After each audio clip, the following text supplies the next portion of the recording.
홀로 살아가면 힘들지만은 같이 살아가면 인생이 그렇게 힘들지 않습니다. 그런데 같이 살아가는 사람이 아니고 우리 하나님이시라고 하면은 우리의 삶은 더 행복할 줄 믿습니다. 오늘 제목은 회심했습니까? 이런 제목입니다. 우리 주님의 말씀을 보면은 비유의 말씀 중에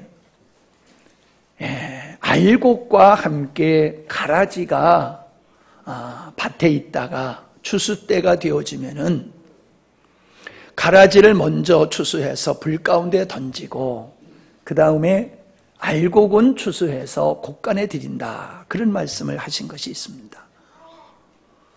그 말씀은 예배당 안에 예배 드리는 사람 중에는 가라지와 같이 구원받지 못한 사람이 있고 예수님을 정말로 바르게 믿고 하나님의 백성으로서 믿음의 생활하는 사람이 공존한다라고 하는 것을 말씀하신 것입니다. 우리가 예수 믿고 천국 가는 거 중요합니다. 또 예수님 믿고 천국 갈 사람이기 때문에 이 땅에서부터 천국 생활하는 거, 그거 중요합니다. 죽어서 천국은 가는데 이 땅에서 예수 믿는 그 보람, 재미, 열매가 없으면은 예수님 믿는 게 힘들어요. 그러나 여러분, 우리가 예수님을, 저를 보세요. 이제는 이거 복사 안 해줬잖아요. 그러니까 이제 저만 쳐다보시면 돼요. 예수님 믿고 천국 간다고 하면서 천국 갈 때까지 여러분이 인생을 고난스럽게 살아간다라고 하면은 그건 예수님을 잘못 믿는 겁니다. 제가 볼 때에 불신자가 겪게 되어지는 결과나 예수님을 믿기는 믿는다고 하면서도 그 신앙이 바르지 못해서 그 결과가 불신자와 동일한 사람들이 있음이 보여집니다. 믿음의 자부심을 스스로 가질 수는 있습니다. 제가 이렇게 많은 사람들을 만나보면요, 자기 믿음이 아주 대단한 줄로 그렇게 여기고 자부심을 갖고 있는 사람이 있어요. 내가 모태적 신앙이다, 내가 어느 큰 교회에 다니고 있다, 또 어떤 선교회에 내가 참여해서 함께 이런 멋진 훌륭한 일을 하고 있다, 이러면서 자기 신앙을 아주 굉장히 신뢰하고 자부심을 갖는 분들이 있어요. 내가 어떤 교회 장로다, 권사다 그러면서. 그런데 대화를 나누다 보면요, 전혀 그 사람은 믿음이, 성경적인 믿음을 안 가지고 있다라고 하는 것이 발견될 수 있습니다. 근데 그분에 대해서 당신 믿음 헛된 믿음이요 라고 말할 수는 없잖아요. 성경에 보면 그런 사람이 있는데 그게 바리새인들이에요. 그들은 자기가 아주 예수님을, 하나님을 잘 믿는 사람들이라고 자기 자신들을, 그 바리새인들이 그렇게 자부심을 가지고 살았던 사람이지요. 근데 실상은 주님께서 아니라고 그러셨잖아요. 지옥불에 갈 자이고 자기만 가는 것이 아니라 다른 사람까지 끌고 지옥불에 들어갈 자라고 그랬다고요. 당연히 자기는 천국에 갈 자라고 믿었는데 주님은 아니야, 너만 지옥 가는 게 아니라 다른 사람까지 지옥으로 끌고 가고 있어 라고 말씀하셨거든요. 왜 그래요? 잘못된 믿음을 가지고 있었기 때문에 그래요. 잘못된 믿음. 하나님을 믿는다고 믿었지만은 성경의 하나님이 아니었다는 거예요.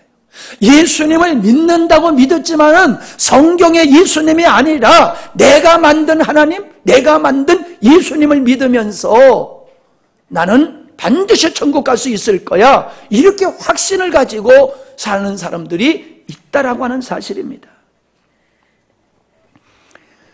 저는 요즘 마음 아픈 일을 많이 겪고 있는데, 인생에서 잘못된 선택을 통해 가지고, 잘못된 선택을 통해서 평생을 후회하면서 사는 사람이 있는가 하면은, 또한 잘못된 믿음을 선택해 가지고 잘못된 믿음 생활을 하면서 잘 믿는 줄 착각하면서 사는 사람, 그래서 하나님 나라에 갈 줄 알았지만은 지옥에서 평생 후회할 사람들이 제 눈에 보입니다.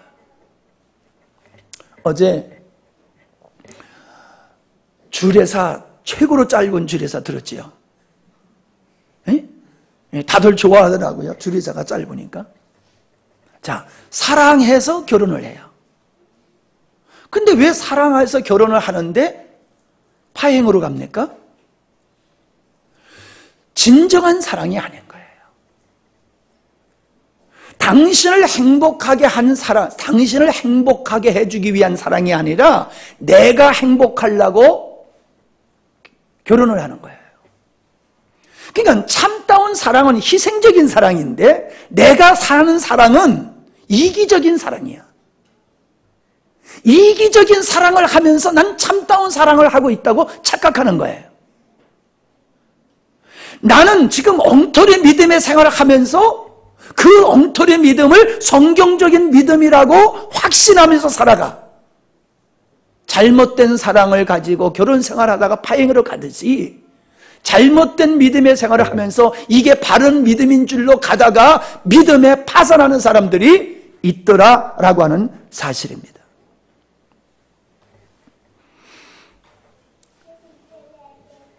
예배당에 앉아서 예배에 참석하지만은 구원받지 못한 사람들은요, 교회에서 항상 무리를 일으키는 사람이 돼요. 그리고 항상 불만 불평하다가 언젠가는 교회를 떠나게 되는 것을 보게 됩니다. 우리가 인생을 살면서 운전을 하다 보면요, 여행을 하면서 운전을 하다 보면은 잘못된 길을 갈 때가 있어요. 그러면서 바로 가는 줄 알아요. 왜요? 습관적으로 가는 거거든요. 습관적으로 내가 잘 다니던 길은 그냥 습관적으로 가면서 내가 지금 바른 길로 가고 있다고 한참 가다가 내가 엄한 데로 가고 있네, 그러면서 돌아갔던 경험 한두 번씩 다 있으시죠? 인생도 그렇다는 거예요. 믿음도 그렇다는 거예요. 나 잘 믿는 줄 알아. 근데 어느 날 가다 보니까 잘못됐네? 그러면 그거 축복이에요. 잘못된 걸 깨달았으면 축복이에요. 근데 끝까지 잘못인 줄 모르고 끝까지 가다가 후회를 어디서 하느냐? 죽어서 후회를 한단 말이에요. 죽어서 후회를 해요. 바르게 예수 믿는 줄 알았더니 아니더라는 거야. 사도 바울이라고 하는 이 사람이 바로 그런 사람이지 않습니까? 그는 아주 성경에 능한, 지식이 풍성한 사람이었죠. 학식이 풍성했어요. 열심히 있는 사람이었어요. 그래서 율법으로는 흠이 없는 자라고 자부심을 가졌던 사람입니다. 그렇기에 예수를 믿는 사람들은 이단이라고 생각했고 이단자들은 모두 죽여야 된다고 생각해서 스데반 집사를 죽이는 일에 그가 가담을 했고요. 다메섹이라고 하는 곳에 예수 믿는 사람을 체포하다가 그들을 박해하려고, 예수 못 믿게 하려고 하는 일에 앞장섰던 사람이잖아요. 그런 확신을 가졌습니다. 얼마나 확신을 가졌어요? 사람을 죽이기까지 확신을 가졌어요. 이런 놈은 죽여 마땅해. 그러면서 전혀 애정을 갖지 아니하고 예수 믿는 사람을 그냥 조금도 불쌍히 여기지 아니하고 아주 그냥 돌로 때려 죽였단 말이에요. 양심에 가책을 안 가졌어요. 그렇게 확신을 가졌어요. 사람을 죽일 정도로 확신을 가졌다니까. 그 확신이 얼마나 대단한 겁니까? 그런데 예수님을 다메섹산에서 만나버렸단 말이에요. 그러니까 자기가 잘못됐다는 것을 한순간 깨달은 그 후로부터 그의 삶은 완전히 바뀌어져 버렸지요. 박해자로 살았던 그가 박해를 받는 자가 되었고, 복음을 전하지 못하게 하던 그가 복음을 전하는 삶으로 바뀌어졌다는 거예요. 이것이 회심의 모습입니다. 바울이 변한 것은 누가 그를 변화시킨 게 아니에요. 자기 스스로가 변화되려고 노력한 것도 아니에요. 하나님께서 그를 만나주심으로 말미암아 자기가 잘못된 걸 깨닫고 회심해서 새 사람이 되었다 이 말입니다.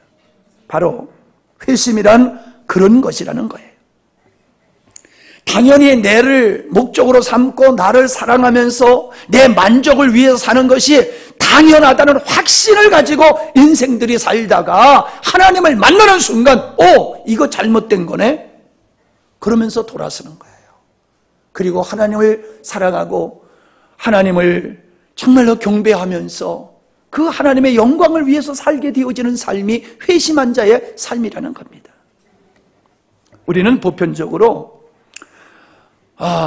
어떻게 해야 된다는 걸 알지만은 귀찮고 힘들고 어려우니까 그냥 하지 않는 경우가 많아요. 그런데 하물며 예수님을 믿게 되어지면은 박해를 받고 조롱을 당하고 재산을 빼앗기고 가정이 깨어지고 순교까지 하게 되어진다라고 하면은 예수님을 믿으면 천국 간다 하는 걸 알아도 믿기 쉽겠어요? 어렵겠어요? 내가 어려운 질문을 안 했는데 다시 얘기할게요. 예수님을 믿으면 천국 가는 데는 걸 알아. 그래 믿어야 된다는 걸 알아. 그렇지만은 예수님을 믿으면 세상으로부터 조롱을 당해야 되고 핍박을 당해야 되고 내 마음대로 못 살아. 내 마음대로 못 살아. 그리고 경제를 파탄하고 가정이 깨어지고 온 가족이 죽을 수도 있어. 그래도 믿겠어요? 쉬워요? 어려워요? 어려워요. 지금 우리 대한민국에서 예수 믿는다고 직장인 내쫓는 사람이 있습니까? 없잖아요. 예수 믿는다고 예배당에 와서 폭탄 터뜨리고 그런 일이 있습니까? 없잖아요. 그런데도 예수님 믿기가 어려워요. 그런데 정말로 예수 믿는 순간부터 그는 죄인이 돼야지 돼. 쫓기는 짐승 같은 삶을 살아야 돼. 그리고 발각이 되고 잡히면은 죽어야지 돼. 그냥 죽는 것도 아니야. 아주 잔인하게 죽어야 돼. 그래도 예수 믿겠어요? 인간의 의지는 못 믿어요. 죽어봐야지 천국 가는 거지 뭐. 천국이 있는지 없는지 죽어보지도 않고 어떻게 내가 이 세상에 확신하지 못한 천국을 위해서 내가 여기서 죽을 수 있어? 나 못해. 안 믿는단 말이에요. 믿을 수 없어요. 인간이면은 그런 환경 속에 예수 믿을 사람 없어요. 그런데도 예수님을 믿는 사람이 있었다는 거예요. 내가 예수님을 믿는 이 순간부터 나의 신분이 박탈되어지고 내 안정된 생활이 깨지고 노예와 같이 살다가 죽을 수도 있는데도 예수님을 믿는 회심자가 있었다는 거예요. 그 사람들이 로마를 무너뜨렸던 사람들이었어요. 어떻게 그게 가능합니까? 하나님께서 그들에게 믿음을 주셨기 때문에 가능한 거예요. 하나님이 믿음을 주시지 아니하면 절대로 예수를 믿을 수가 없는 것입니다. 그런데 이러한 예수님을 믿는 회심을 한 사람들은요, 반드시 변화가 온다는 거예요. 그리고 어떤 경우에도 그 믿음이 변질되지를 않습니다. 만약에 예수님을 믿다가 변질되어서 과거로 돌아간다라고 하면은 그 사람은 애시당초 회심을 한 적이 없는 사람이다라고 하는 것입니다. 신앙을 떠나고 교회를 떠나는 사람들은 한순간에 떠나는 경우가 별로 없어요. 점진적으로 떠납니다. 예를 들어서 말씀을 듣는 것이 귀찮아져요. 싫어져요. 그래서 말씀에 관심을 안 갖다 보니까는 그냥 말씀 듣는 시간에 졸기가 십상입니다. 그리고 바쁘다는 핑계로 조금씩 빠지기 시작합니다. 빠지다 보니까는 주일날 할 일이 자꾸 생겨요. 그래서 바쁘다는 핑계로 예배 시간을 자꾸 빠지다 보면은 마음속에 하나님을 향한 믿음이 점점 사라집니다. 그 다음에는 하나님이 있긴 어디 있어? 라고 하면서 아예 믿음의 생활을 접는 사람들이 있다는 것입니다. 주님이 주신 믿음이 아니거나 잘못된 전도에 의해서 가진 믿음이라고 하는 것은, 잘못된 전도에 의한 믿음을 가진 사람은 환경이 바뀌어지면 믿음도 상실하게 되어 있어요. 그 사람이 가룟 유다와 같은 사람입니다. 그리고 예루살렘 교회에, 최초로 세워진 예루살렘 교회에 초대 7 집사가 있었어요. 초대 7 집사라고 하니까는 대단한 겁니다. 대단한 믿음의 사람이에요. 사도급에 해당되는 사람이에요, 사실은. 그렇게 인정받는 사람 중에 니골라라고 하는 집사가 있는데, 그 사람이 믿음에서 떠나서 이단의 괴수가 되어버리고 말았어요. 왜 그렇습니까? 잘못된 전도, 잘못된 복음에 의해서 신앙생활을 했기 때문에 처음에는 잘 가다가 나중에는 잘못된 길로 간 겁니다. 당신이 예수님을 믿는 사람입니까? 라고 하면 사람들이 이렇게 대답합니다. 나는 모태신앙입니다. 나는 유아 세례를 받았고 군대에서 세례를 받았고 학교는 미션스쿨을 다녔습니다. 교회에서 학생회장도 했고 청년회장도 했고 남전도회, 여전도회 회장도 했습니다. 나는 집사로 임명받았고 권사로서 장로로서 나는 평생 교회에서 살아왔습니다. 나는 신학교의 교수며 나는 목사입니다. 나는 헌금을 드렸고 주일 예배에 빠지지 아니었고 새벽 기도에도 빠지지 않았고 나는 선교사 생활을 했습니다. 교사 생활을 했습니다. 성가대원을 했습니다. 반주사 생활을 했습니다. 교회를 짓는데 내가 이만큼 헌금을 했습니다. 나는 점치러 다니지도 않았고 제사를 드리지도 않았고 나는 술도 하지 아니하고 담배를 하지도 않습니다. 그러니까 나는 예수님을 믿는 사람입니다 라고 말할 수 있습니다. 그러나 이런 것들은 그 사람이 예수님을 믿는다라는 근거가 될 수 없다는 사실입니다. 우리 주변에서는요, 예수님을 열정적으로 잘 믿던 사람, 그렇게 교회에 충성하던 사람, 누구보다도 하나님을 사랑한다고 앞장서서 난리쳤던 사람들이 이제는 완전히 믿음을 저버리고 세상에 빠져가지고 방탕생활을 하는 사람들이 있음을 여러분들이 보셨을 것입니다. 직분자가 그게 구원받은 증거라고 한다라고 하면은 그 사람은 그렇게 하나님을 떠날 수가 없는 겁니다. 헌금을 많이 하는 것이, 충성하는 것이 구원받은 증거라고 하면은 그 사람은 하나님을 떠나지 않았었을 것입니다. 그런데 그들이 지금은 안티 세력이 되어서 교회를 비난하고 목회자를 모함하고 앞장서서 교회를 핍박하는 사람들이 되었습니다. 대표적인 사람이 김일성이에요. 김일성의 어머니는 권사님이었고 그의 외삼촌은 목사님이었어요. 그리고 그도 어린 아이 때 주일학교를 잘 다니던 사람이 김일성이에요. 그런데 그 하나님의 자리에 자기가 올라앉더니 아들을 올라앉히고 자기 손주까지 앉혀서 3대, 자기가 신이라고 하는 이 노름을 하고 있지 않습니까? 3대째 교주 생활을 하고 있습니다. 우리가 교회에서의 그 어떠함을 믿음의 구원받은 증거로 얘기하는 것은 어리석은 것입니다. 많은 사람들은 기독교 문화 속에 살면서 그 기독교 문화 생활을 하는 것을 가지고 자기가 구원받았다라고 착각하고 있다는 것입니다. 그냥 놔두세요. 놔두세요.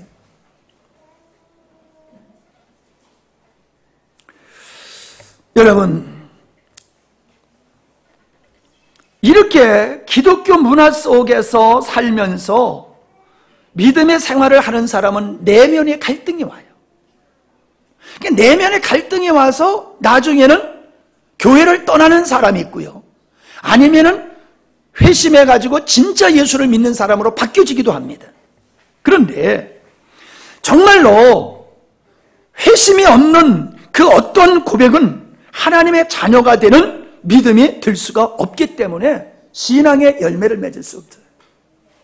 그리고 어떠한 삶의 기대도 할 수가 없는 거예요. 자, 성탄절에, 여러분 성탄절에 절에서 예수님 탄생을 축하한다는 현수막을 내겁니다. 현수막 하나 내걸었다고 해서 그 사람들이 구원받을 수 있습니까? 성탄절에 메리 크리스마스, 안 믿는 사람이고 믿는 사람이고 메리 크리스마스 합니다. 그러면 성탄절에 메리 크리스마스, 그러니까 그 사람은 천국 갈 수 있습니까? 아니라는 거예요. 기독교 문화 속에서 살면서 그것을 구원받는 믿음의 증거로 생각하는 것은 착각입니다. 요즘은 덜합니다만 옛날에는요, 대학생 선교회라고 하는 CCC의 대원들이 방학이 되어지면 이 청년들이 전국을 돌아다니면서 사형리라고 하는 걸 가지고 전도를 합니다. 그래서 마지막에 쭉 복음을 제시한 후에 마지막에 이 기도를 따라 하시면 당신이 구원받는 겁니다. 이 기도만 따라 하시면 당신은 천국 갈 수 있습니까? 따라 하시겠습니까? 예, 그러면 따라 하십시오. 그래가지고 딱 기도문을 읽고 따라하게 합니다. 그 다음에는 뭐라고 그럽니까? 당신은 이제 하나님의 자녀가 됐습니다. 이 영접하는 기도를 당신이 했기 때문에 당신은 구원받았습니다. 이제 죽어도 당신은 천국 가실 것입니다. 이번 주에 가까운 교회로 가십시오. 그렇게 해요. 그리고 그 청년들이 가면서 예수님을 영접한 사람의 숫자를 명단을 적어가지고 목사님한테 가서 주면서 이 어느 마을에 아무개가 예수님을 영접했습니다. 구원받았습니다. 그분들이 교회에 올 것입니다. 신앙지도를 잘해 주십시오. 그리고 가요. 근데 주일날이 되면요, 한 사람도 안 와요. 예수님을 영접했다라고 하는데 하나님을 예배하는 생활은 안 하는 거예요. 그게 뭐예요? 그의 신앙 고백은 내가 죄인이라고 하는 것을 전제로 한, 그래서 예수 그리스도의 보혈이 아니면 구원받을 수 없고 오직 나는 예수 그리스도로 죄사함을 받았다는 고백이 아니라 이거 따라하면 천국 간다라고 하니까 그냥 따라한 거예요. 말은 맞아요. 그러나 그에게는 참다운 신앙이 없었다는 거예요. 아무리 바른 신앙 고백을 했어도 그 마음에 믿음이 없으면 아니라는 겁니다. 믿음에는, 회심에는 반드시 징후가 나타나야 됩니다. 삭개오가 예수님을 만난 후에 그가 구원을 받았습니다.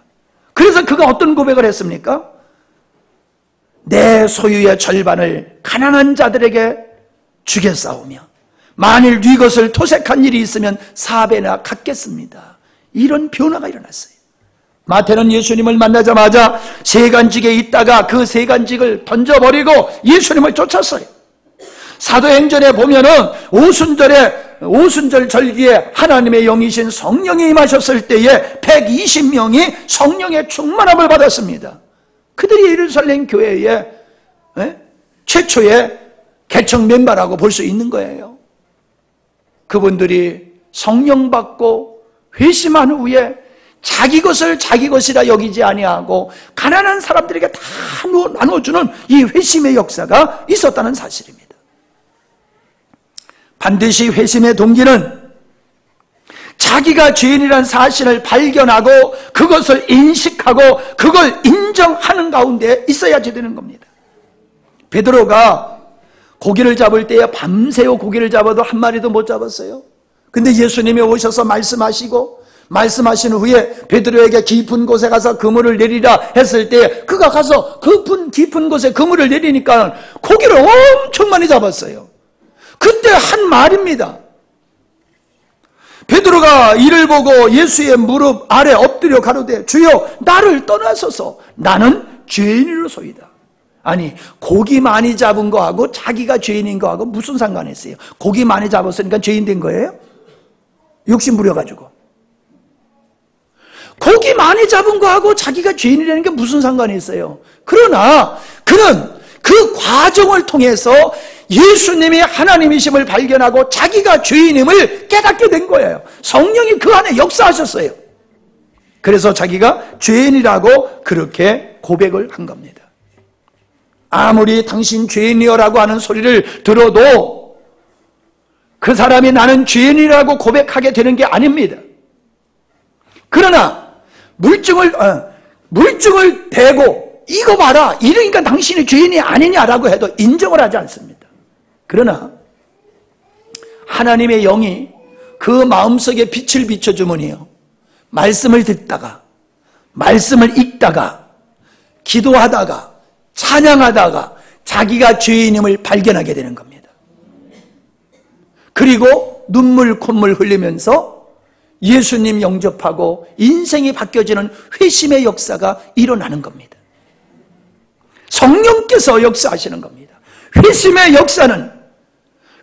역사는 내가 죄인이라고 하는 이것에서부터 시작되는 겁니다.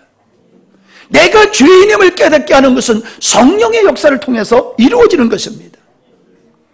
요한복음 16장 8절에 보면은 성령이 오셔서 우리가 죄인임을 알게 하신다라고 말씀하고 있는 겁니다. 자신이 죄인이라는 사실은 성령의 조명 없이는 불가능합니다. 예수님이 구세주라는 사실도 성령의 조명 하에서만 믿어지게 되는 것입니다. 자신이 죄인이라는 인식이 없는데 예수님을 구세주로 영접한다는 것은 말이 되지를 않는 겁니다. 예수님의 구세주이십니다 라는 고백은 자신이 죽을 죄인이라는 인식하에서 나와야 참된 고백이 되는 겁니다. 예수님께서 영벌을 받을 내 대신 십자가에 못 박혀 죽으심으로 벌을 받으시고, 그로 말미암아 내가 하나님의 자녀가 됨을 믿고 이제 참으로 그 하나님을 인생의 목적으로 삼고 그분을 경외하면서 하는 그 회심이, 이러한 십자가를 중심으로 한 회심이 일어나게 될 때에 그 사람은 변화가 일어나게 되는 겁니다. 여러분, 아이를 출산합니다. 아이를 출산하지만은 다 아이를 출산하는 게 아니잖아요. 사생아를 낳는, 죽은 아이를 낳는 일들도 많이 있잖아요. 낳아야지 난 겁니다. 아이 낳다가 아이가 죽는 일이 얼마나 많습니까? 낳아놓긴 낳았는데 죽은 아이를 낳았으면은 아이가 움직이지 않습니다. 울지도 않습니다. 살아있는 아이만이 움직이고 울고 변화가 시작되는 겁니다. 여러분, 전도를 해서 사람을 교회 안으로 끌고 온 것, 그것 가지고 전도라고 말하면 안 됩니다. 어떤 사람이 교회를 나를 따라서 잘 다닌다고 그 사람이 출생했다고 생각하면 안 됩니다. 예수 그리스도를 나의 구세주로 회심, 내가 죄인이라고 하는 이거를 전제로 한 회심이 있는 신앙 고백이 신생아예요. 그게 진정 신생아예요. 그러나 회심이 없는, 교회만 왔다 갔다 하는 사람은 사생아야, 사생아. 죽은 자야. 오늘날 교회는 회심 없이 교회 다니면서 나는 구원받았다, 나는 신생아다, 그렇게 자신을 믿고 그렇게 믿도록 거짓으로 전도하는 사람들이 있다는 겁니다. 우리는 분명히 말해야 됩니다. 당신이 나를 따라 교회 다녀도 회심이 없으면 당신은 예수님을 구세주로 영접한 게 아닙니다.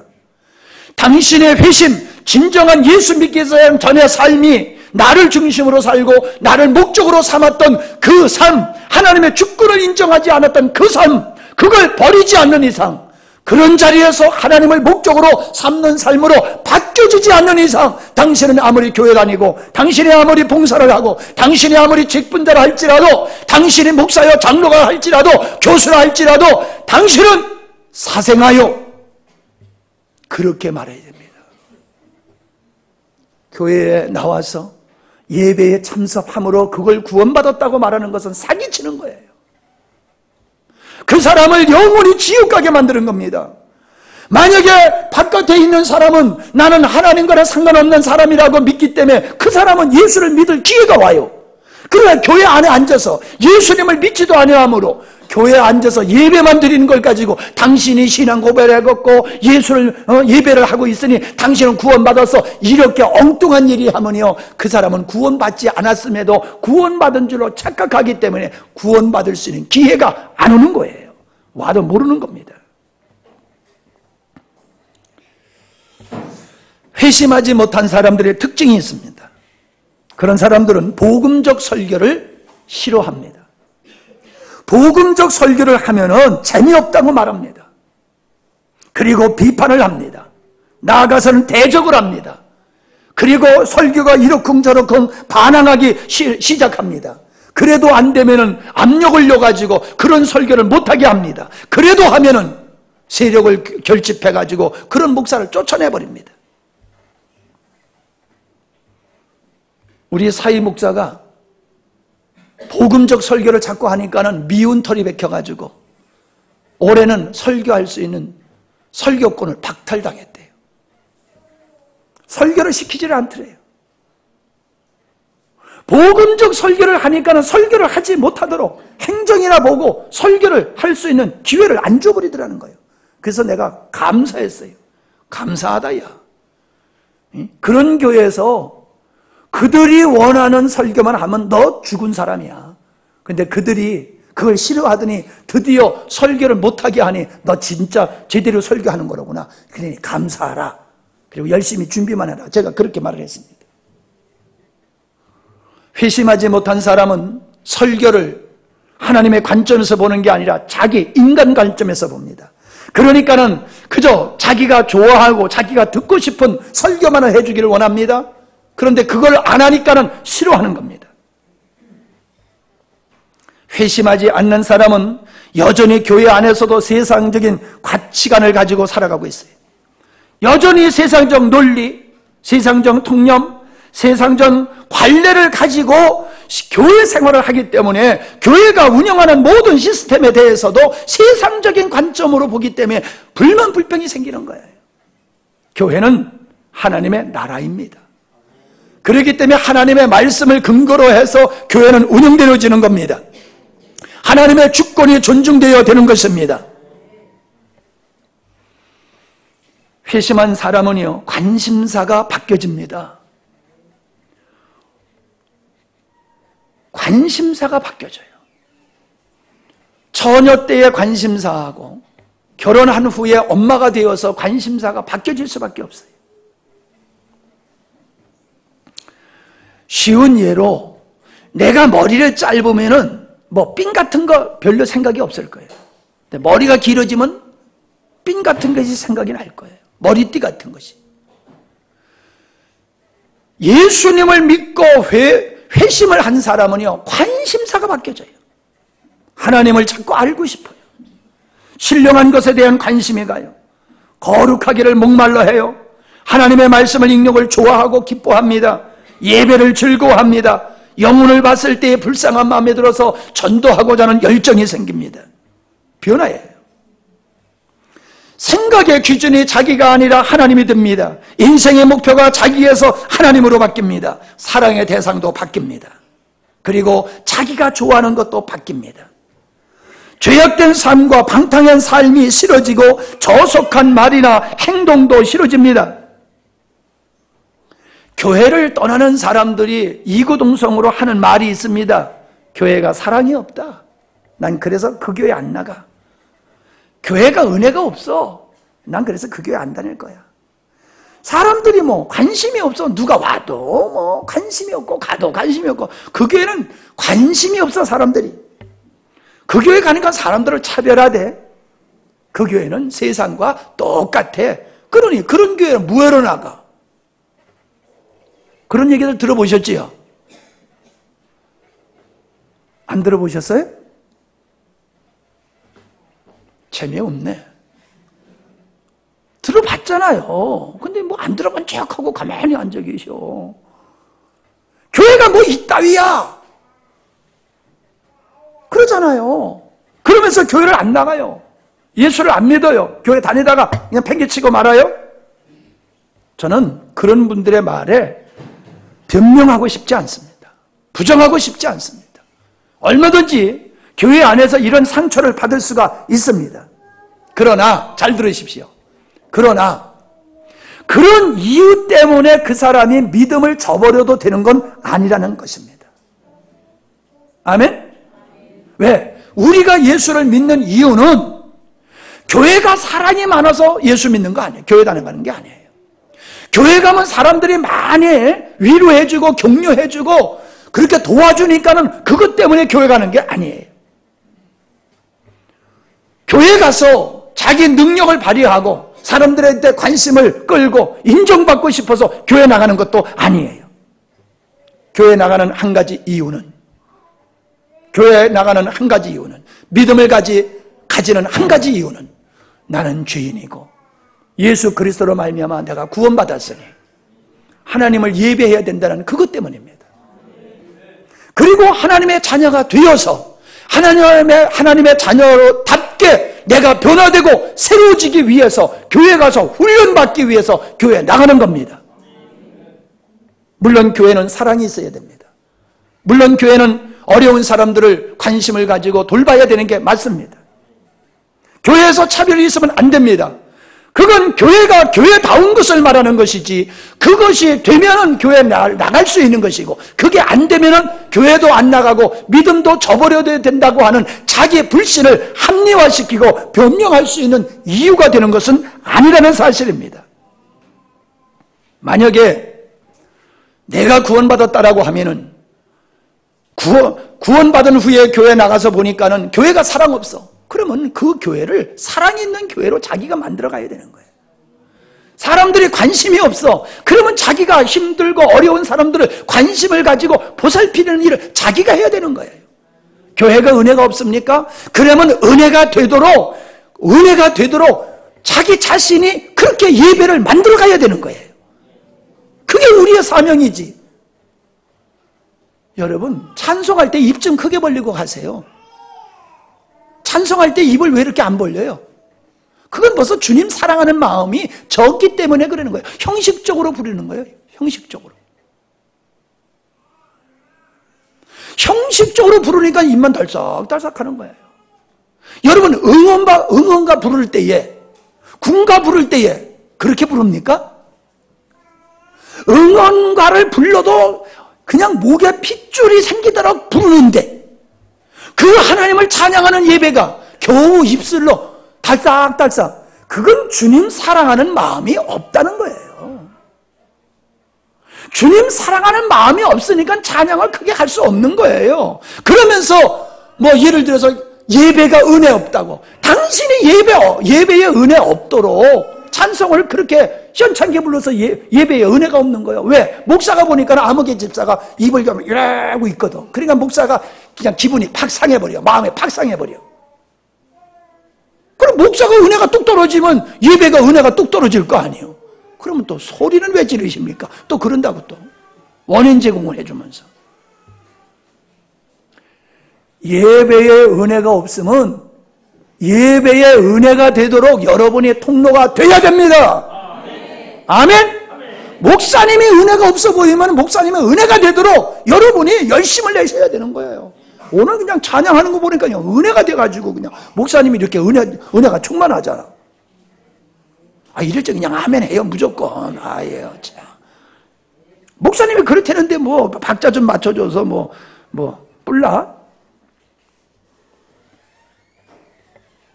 분명해야 됩니다.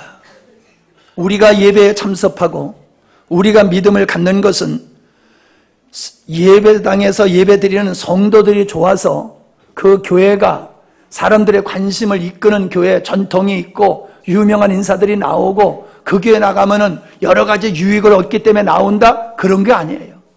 오직 우리가 예배에 참석한 것은 내가 하나님의 자녀이기 때문에 그분을 경배하는 사랑하는 마음 때문에 나와서 예배 드리는 것입니다.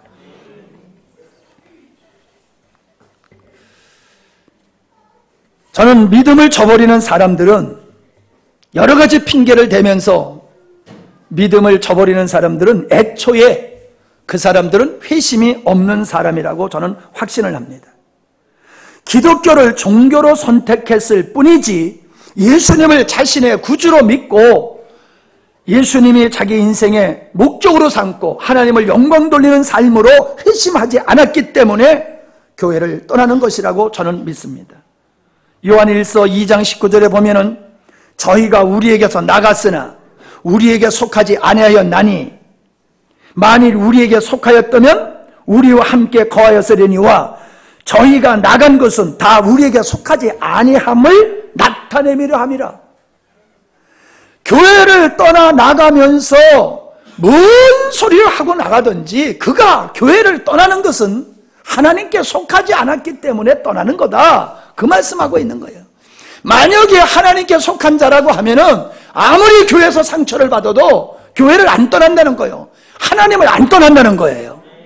아멘? 저는요, 사람들이 교회를 예배당을 이렇게 옮길 수 있어요. A 교회에서 B 교회로 옮기고 이렇게 교회를 옮길 수는 있어요.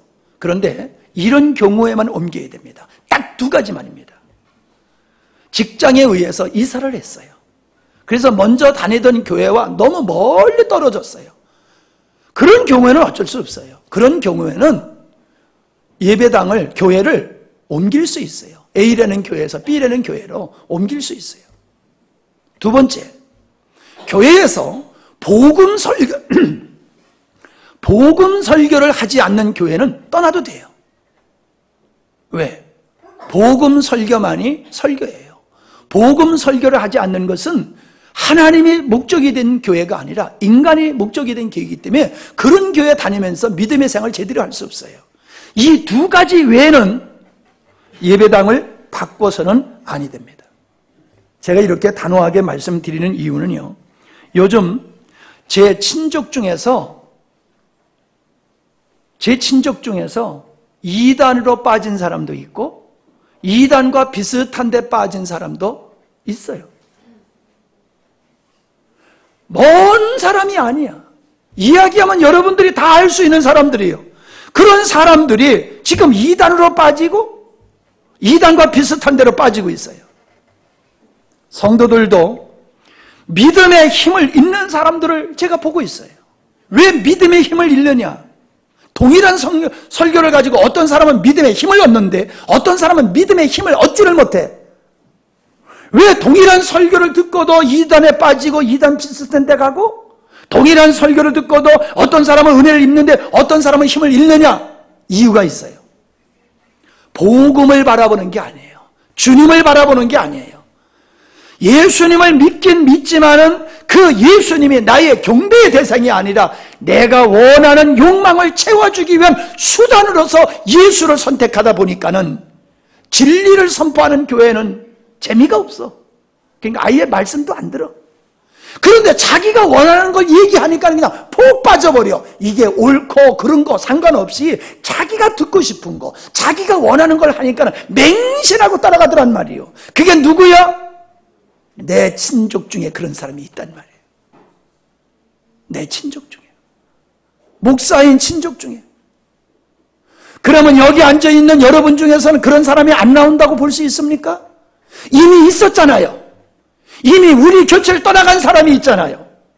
떠나가면서 교회를 비난하고 목사를 비난하면서 떠나간 사람이 있잖아요. 한때는 목사를 사랑했고 한때는 내가 그들을 엄청 사랑했고 내가 힘들어도 그들의 어려움을 돌보기 위해서 내 힘껏 물질로도 도와줬는데 그 사람들이 떠나면서 고맙다고 떠나는 게 아니라 내가 자기에게 사랑 베푼 거는 하나도 얘기 안 하고 뭐 돈밖에 모르는 사람이라고 얘기를 하고 별 험담 없는 이야기들을 만들어가지고 목사가 못된 사람이기 때문에 나는 떠난다. 이렇게 목사의 마음에 상처를 주고 떠나는 사람이 얼마나 많은데요. 내가 억울해서 이렇게 소리 지르는 게 아니야. 깝깝하고 답답해서 그러는 거예요. 목사가 하는 말을 잘 듣고 목사가 왜 나를 저렇게 사랑하는지를 깨닫고 진리 가운데 서야 되는데 교회를 다녀도 진리 가운데 서지 아니하고 여전히 탐욕을 갖고 탐심을 갖고 자기 중심으로 살다 보니까는 사랑을 베풀 때 자기가 원하는 걸 해주면 좋다 하다가 자기가 원하는 걸 안 해주고 떠날 때는 없는 말 있는 말 다 만들어 나가지고 교회를 비방하고 목회자를 비방하고 성도를 비방해서 떠나는 사람들이 많이 있더라는 사실이에요. 그래서 제가 여러분들에게 계속 말씀 강조하는 게 그겁니다. 말씀을 들어야 됩니다. 말씀에 서야 됩니다. 말씀에 서지 않는 사람은 나중에 어떻게 될지 모릅니다. 제가 계속 그렇게 말씀을 전하면서 여러분 말씀을 똑바로 들으세요. 어떤 교회에도 말씀을 똑바로 들으세요. 제가 하는 이유가 그거예요. 행여나 여기 앉아 계신 여러분들 중에서, 행여나 이 설교를 인터넷으로 듣는 분들 중에서 그런 분이 나올까 봐 말씀을 똑바로 들으라고 제가 그렇게 강조하는 겁니다. 여러분이 제 설교를 잘 들어주면 기분이 좋아서 그게 잘 들으라고 그러는 게 아니에요. 그동안 베풀었던 사랑, 그거 온데간데 없어요. 너무나 마음이 아픕니다. 착한 그리스도인이 되지 마십시오. 착한 그리스도인은 하나님의 사람일 수 있기도 하지만은 착한 그리스도인으로서만이 멈출 수도 있습니다. 왜냐하면 착한 사람은 예수님을 안 믿어도 얼마든지 착할 수 있어요. 맞지요? 예수 안 믿으면 다 못합니까? 예수 믿어도 안 믿어도 착한 사람이 있어요. 그러나 착한 사람이라고 해서 그 사람이 예수님을 인정하는 건 아니에요. 착한 사람이라고 해서 그 사람이 회심한 건 아니에요. 회심해야 돼요. 회심이 없으면 아무리 착해도 그냥 착한 그리스도인, 종교인일 뿐이지 하나님의 자녀는 아닙니다. 그러기에 그는 착한 그리스도인으로 살다가 자기가 천국 갈 줄 알다가 나중에는 지옥 가는 사람이 돼버리고 맙니다. 옛사람을 죽이고 새 사람으로 살아야 된다고 말씀하고 있지 않습니까? 여러분, 자기가 목적되고 자기의 연민에 빠져서 자기의 만족을 위해서 사는 사람은 회심하지 않는 사람입니다. 자기가 주님을 인식한 후에 예수 그리스도로 인하여 구원에 이르게 됨을 감사하고 그렇게 자녀 삼아주신 하나님을 기쁨으로 경배하는 여러분이 되시기를 바랍니다. 그리고 그 하나님께 순종하시기를 바랍니다. 그분을 온전히 신뢰하시기를 바랍니다. 그러면 하나님의 은혜가 임합니다. 임합니다. 제가 수요일에도 말씀을 드렸습니다마는 이 말씀만 이해로 듣고 말씀드리고 마칠까 합니다. 제가 이번에 서울 가서 많은 분들을 만났습니다. 귀한 분들을 많이 만났습니다. 그분들이 교회에서 상처받고 교회를 안 나가는 사람들, 사회적으로는 훌륭한 지위에 있는, 높은 지위에 있는 사람들이지만은 교회에서 상처받고 교회 안 나가는 사람들을 많이 만나봤습니다. 뿐만 아니라 예수님을 믿는다고 하지만은 여전히 자기 중심으로 살아가는 사람들도 계속 만나고, 그런 사람들이 잘못된 길로 가는 것을 보면서 한쪽에 굉장히 기쁜 일들이 있었고 한쪽에는 너무 마음이 아픈 일들이 같이 있었습니다. 그래서 제가 그 문제를 놓고 고민하다가 이런 말씀이 생각이 나서 드리는 겁니다. 제가 수요일에도 말씀드렸고 그전에도 말씀드렸어요. 미국에서 있었던 일입니다. 중국의 사람이 미국에 가서 살다가 거기서 일어난 일인데 두 형제가 살았어요. 형은 성실하게 사는데 동생은 방탕하는 거예요. 공부도 안 하고 노는 거 좋아하고 친구들과 어울리고 다니다가 쌈질이나 하고 노름하고 마약하고 그런 짓을 하는 거예요. 그래서 형이 그때마다 벌금을 내고 석방을 시키고 그를 도와주고 돌보는 일을 했어요.